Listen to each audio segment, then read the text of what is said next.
Hello, my name is Andy. I'm going to quickly show you how to fit a Fiamma Porta Kassett to your motorhome so well that you can even carry the cassette in it filled up. Before the lockdown, we'd spent all winter, that's 3 months, living in our Auto Sleeper Nuevo here, and by far the biggest limitation to spending nights off of campsites was the fact that the Thetford cassette only held 17 litres. Now on board we've got about 90 litres of water plus water carriers, so that keeps you going for easily a week, but the 17 litre cassette from the toilet here really only lasts, with 2 people using it, maybe 3 or 4 days to the max. The easy solution to this is buy another cassette. You can buy them for about £100 with the freshen up kit. You get a toilet seat thrown in as well. The problem there is what you do with the spare cassette when it's filled up. You can leave it in the shower room or maybe put it in a cupboard or something in a polythene bag, and they are pretty clean, but it still takes up extra space. We did a bit of research and we came across the Fiamma Porta Kassett. This is basically a plastic box that fits underneath your motorhome and is screwed to the underside of the floor. The big disadvantage with one of these is that the manufacturers, Fiamma, don't recommend that you use this box to carry a fully loaded cassette inside it because of the weight. It's easy to see really, because all it would be holding your box onto the bottom of your motorhome would be 6 screws between these 2 hinges, and then another 4 screws holding the other end on. So with 17 litres of sewage in there could be quite a lot of weight going over bumps and things. I've devised a way of fitting this box underneath the van so that it's located securely. During this video I'll try and show you a couple of little snags that you might encounter that are easy to avoid as well. There's plenty of places on the internet where you can buy these freshen up kits and cassettes. I'll put some links in the description of this video where we got ours from. The main thing to remember is that these do come in different sizes, so make sure, number 1, you order the right size cassette, and number 2, the Fiamma Porta Kassetts come in 2 different sizes as well, so make sure you buy the right size Porta Kassett for your main cassette. Once you've worked out what size Porta Kassett you need to ensure that you've got space underneath your motorhome to fit it somewhere. A really simple thing to do is to make a cardboard template to put underneath your motorhome to see where it can fit. But the important thing to remember is that when it's located underneath your van, the hinges are this end. As I say, they're only located by 6 screws, and the box itself swings down like that. So that means that you need space behind the Porta Kassett for it to swing down, and you also need space in front of the Porta Kassett for it to go down that way and be able to pull out the cassette from it too. So make sure there is a bit of space at the front and back. The whole thing goes together with the hinge screws located underneath the floor. This cover goes on here, and then this is screwed underneath the floor and is hooked up underneath the Porta Kassett to hold it in place, and this cover just sits there to keep all the dirt and muck out of it. The Porta Kassett is quite deep as well, so you need to make sure you've got plenty of ground clearance. When I purchased this Porta Kassett, I thought I was going to locate it at the back left hand side of our van, but I forgot to allow for space front and back, so it wouldn't fit in there. Instead, I had to reroute some of the plumbing underneath the van and locate it to the back right hand side. Getting access underneath the van was made a lot easier by using these homemade ramps that I cut out of old scaffolding planks. I did use a car ramp, but as soon as I drove the motorhome on that, it collapsed under the weight, so avoid that one. It's only raised the van up 20 centimetres, but it's made an enormous difference. Initially, I was just going to screw this to some plywood and then screw the plywood underneath the van with lots of screws. But I still didn't think that that was going to be very positive, because the wood screws could still just pull out through the plywood. So instead, when I was looking around for good wood screws, I came across Westfield Fasteners, really good website for nuts and bolts and things. And I've put their address in the description of the website before. And I'm not getting paid by them, by the way, but their fasteners seem to be really good quality, and they're not expensive either. Rather than just relying on these countersunk wood screws to hold the hinges and the bracket in place, I came across these really good 4-pronged T-nuts. And what you can do is you drill a hole in a bit of plywood, you put the T-nut on the back face of the plywood, and then you can get an ordinary M10 countersunk screw, put that in there, and you've got a really solid fixing on that, because there's no way that this T-nut is going to pull through the plywood. You can then locate the plywood to the underneath of the motorhome with virtually as many wood screws as you like, and I've bought everything in stainless steel so that it doesn't corrode. I've prepared a sheet of plywood here which I've painted and undercoated, and I've left the other side blank so that once we've screwed it to the underside of the motorhome, we can then use the Evo stick wood glue to actually make sure that even if all the screws were taken out, it'd still be held securely to the underneath of the floor. Well, that's all the theory. Let's see how it works out in real life and put it all together. I'm going to use my cardboard stencil of the Porta Kassett here to mark out holes when I drill out the plywood. That's 2 of the holes drilled, so I can bang the T-nuts in here. The first snag I can see here is the T-nut is not sitting flush.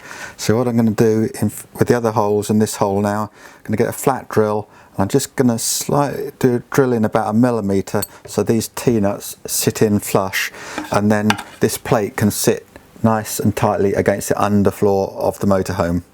Now the next thing is these screws and the hinges are just slightly under 6mm, so they just need reaming out slightly to make sure that the screws can go through them without any problem. I think actually it's just the burrs on the holes or the metal plating that's probably obstructing the screws. I've only put 2 of these holes in so far, and that's because I want to make sure that I have actually drilled the first 2 in the right place and that it all works before I go drilling any more holes. But that one goes in all right, and then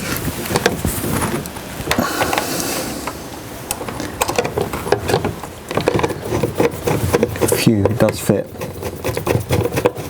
There, that's good. But the other thing is that I bought 7mm long screws here, thinking that the plywood was 7mm in depth, but actually I've reordered some more now because I get slightly longer screws in there, and I'm going to put some 14mm ones in.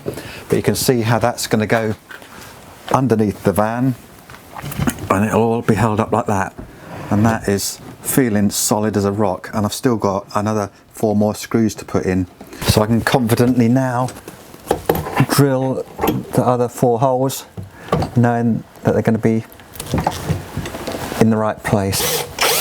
Now all I've got to do is go through a similar process of drilling the holes for the bracket at the rear end.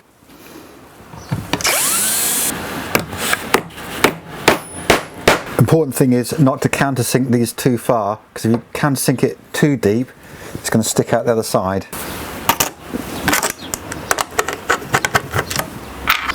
Luckily the holes in this bracket don't need drilling out. 6mm screws go through okay.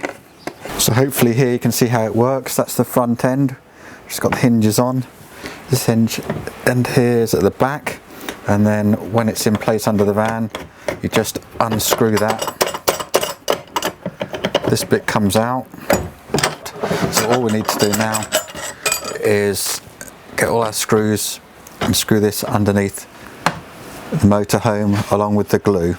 I'm going to pre-drill these plates just to make life a little bit easier, and then I can glue it all up.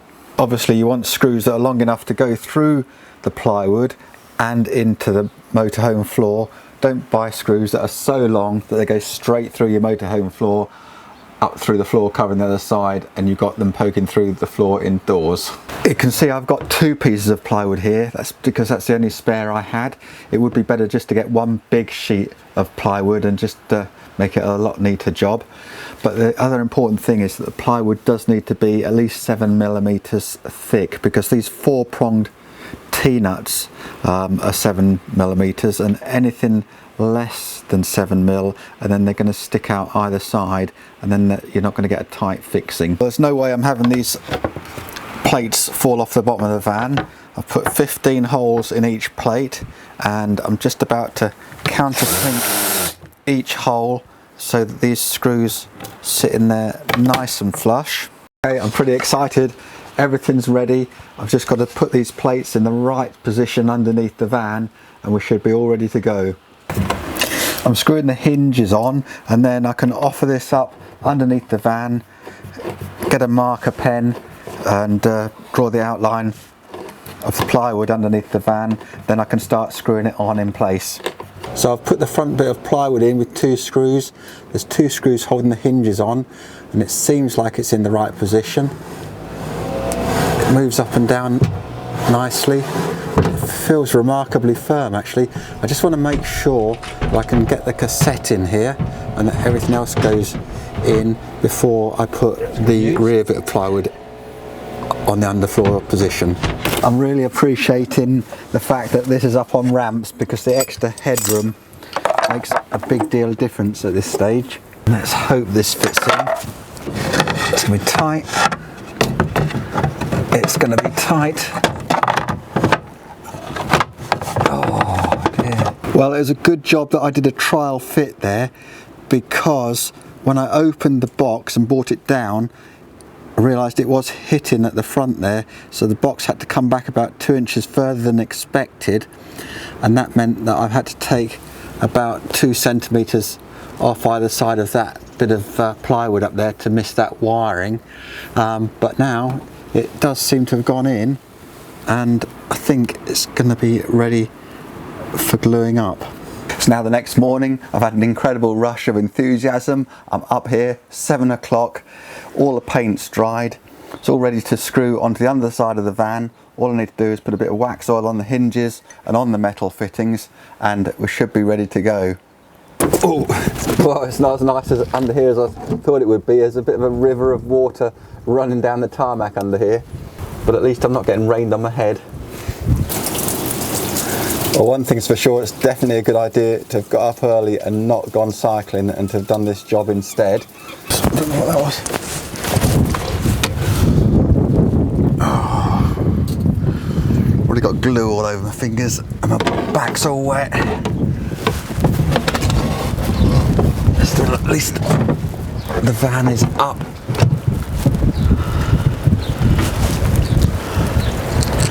On the ramp. Could also do the head torch, to be honest. Well, it's gone up there quite nicely with 2 screws. So I've now just got to offer up the other piece of plywood.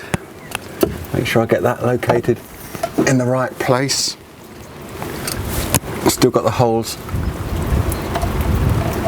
the pilot holes in here, so should be alright. If I can find them, that's one. Let's hope that's in the right place. That in there. And there. Oh shit. Something's wrong. Okay, no more cock-ups. This time it's going to be right. Before I put the rest of the screws in.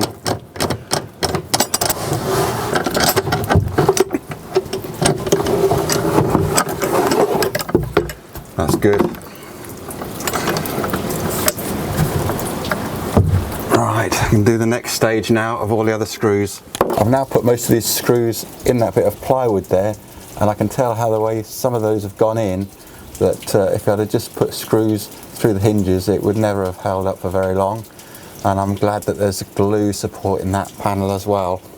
Well, that's about it. It's all screwed on. The glue's not dried yet, but I've literally put most of my full body weight on this hook here, and it's not budging an inch. So I'm fairly happy that that is going to stay in place. The other tip here is don't try and finish this job off in the rain. But thanks very much for watching this video. If you've enjoyed it, please give it a like or a share, or subscribe to my channel, And if I get more than 3 likes, I promise that if this box falls off, I will post the video, and there literally could be shit everywhere. So thanks for watching, and bye bye for now.